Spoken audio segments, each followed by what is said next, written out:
మెల్లగా తెల్లారిందో ఎలా వెలుతురే తెచ్చేసిందో ఇలా పోసి నవ్వులతో మెరిసే పసిపాపల్లా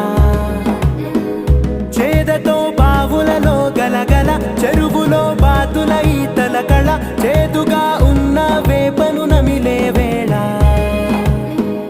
చుట్ట పొగ మంచుల్లో చుట్టాల పిలుపుల్లో మాటలే కలిపేస్తూ మనసారా మమతల్ని పండించి